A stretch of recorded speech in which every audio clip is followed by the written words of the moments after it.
अस्सलाम वालेकुम मेरे सादा से पाकिस्तानियों, मेरा नाम रेहान तारिक है और आप मेरा यूट्यूब चैनल और फेसबुक पेज देख रहे हैं। मुल्क की सियासत में एक और हंगामा खेज दिन है। आज supreme court practice and procedure bill की समाअत हो रही है और होती ही चली जा रही है।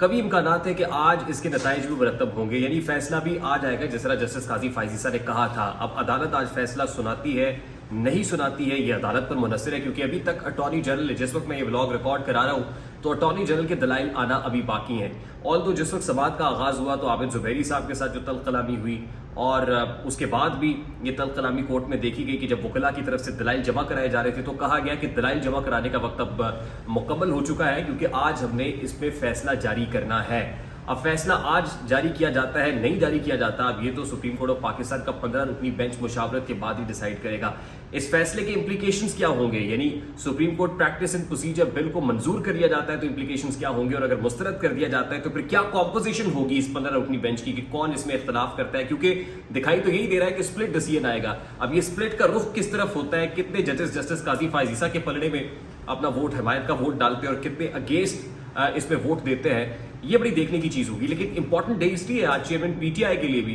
कि साइफर केस में खुसूसी अदालत ने चेयरमैन पीटीआई और vice chairman PTI Shah Mahmood Qureshi का जो ट्रायल है उसका आगाज कर दिया है, और आइंदा यानी अगली समाअत पे जो 17 अक्टूबर को होने जा रही है फर्द जुर्म भी आयद कर दी जाएगी। लेकिन हैरानकुन बात यह है कि आज इमरान खान की अपने वकला से जो मुलाकात हुई है वो जालियों में से हुई है, यानी वो जो ग्रिल लगी हुई थी उसके आर पार वकला वहां मौजूद थे और दूसरी तरफ चेयरमैन पीटीआई मौजूद थे। और आज ही खुसूसी अदालत में ये दरख्वास्त भी दायर की गई कि चेयरमैन पीटीआई को यहाँ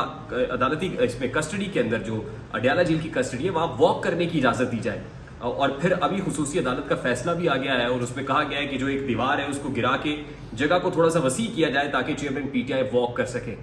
और फिर एक और पिटीशन भी दायर कर दी गई है पाकिस्तान तहरीक इंसाफ की जानिब से, वो ये है कि अटक जेल से जो अडयाला जेल मुंतकली है वो जस्टिफाइड नहीं है, यानी उसके खिलाफ दरखास्त दायर की गई है। ये पाकिस्तान तहरीक इंसाफ की थी जो पहले ये कह रहे थे कि अटक जेल में सहूलियात हमें मुनासिब दस्तियाब नहीं है, फिर अडयाला जेल मुंतकली उसी दरखास्त की बुनियाद पर हुई। अब वही पीटीआई है जो थूका चाट रही है और वो कह रही है कि नहीं नहीं, ये तो अडयाला जेल में मुंतकली हुई है ये भी किसी साजिश के तहत हुई है, तो इनको वापस अटक जेल में मुंतकिल कर दिया जाए। यानी कलाबाजियों पे कलाबाजियां खा रहे हैं, पता नहीं लग रहा कि करना क्या है। अब साइफर केस के अंदर भी आगे खटाई पीछे खाई है। एक तरफ ट्रायल कोर्ट है जो ट्रायल का आगाज कर चुकी है, दूसरी तरफ इस्लामाबाद हाई कोर्ट है जहां से रिलीफ मांगा जा रहा है। लेकिन दिखाई यही दे रहा है जैसे तोशा खाना केस के अंदर ट्रायल कोर्ट ने फैसला सुना दिया था, उसके बाद इस्लामाबाद हाई कोर्ट इंटरवीन कर रही थी, तो यहाँ साइफर केस में भी जितनी तेजी से ट्रायल होता हुआ नजर आ रहा है और ट्रायल का आगाज हो गया, फर्द जुर्म आयद हो जानी है, फिर ज़ाहिर है सेहत जुर्म से इनकार किया जाएगा चेयरमैन और वाइस चेयरमैन की तरफ से, लेकिन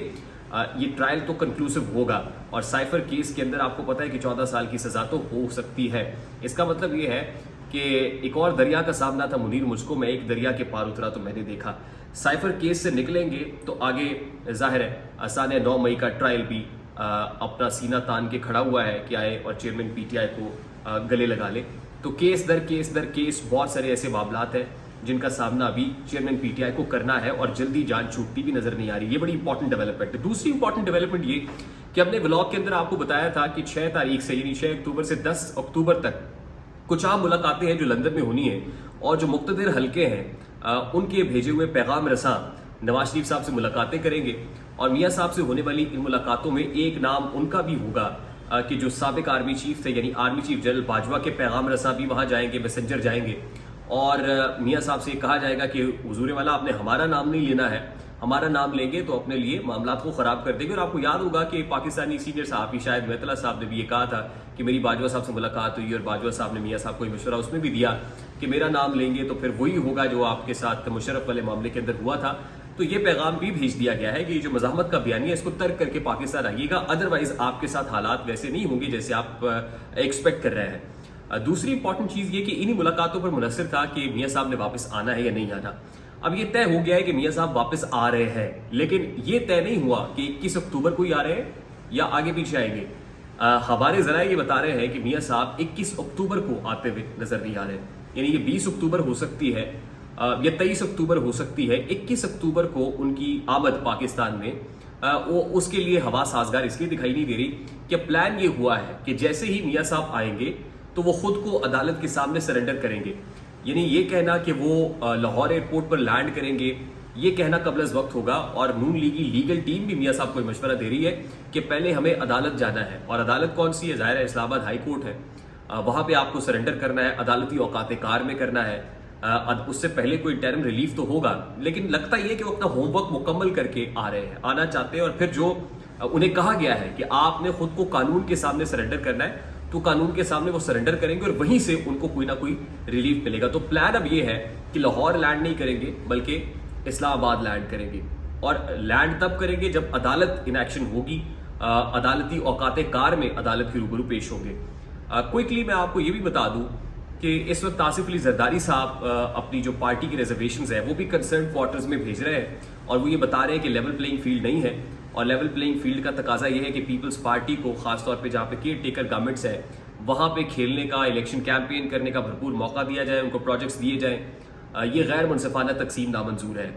تو پیپلز پارٹی کے اس مطالبے کو نون لیگی حلقے بھی کہہ رہے ہیں کہ ٹھیک ہے بالکل لیول پلینگ فیلڈ تو ہونا چاہیے، لیکن پیپلز پارٹی کے ہاں ابھی یہ ریزرویشنز بڑے ہی سخت ہیں، جو خورشید شاہ صاحب بھی کہہ رہے ہیں، ندیم افضل چند بھی کہہ رہے ہیں، اور دیگر جو پاکستان تحریک پیپلز پارٹی کے اکابرین ہیں وہ اس طرح کی شکایت، فرحت اللہ بابر جیسے لوگ اس طرح کی شکایات کرتے پائے جاتے ہیں،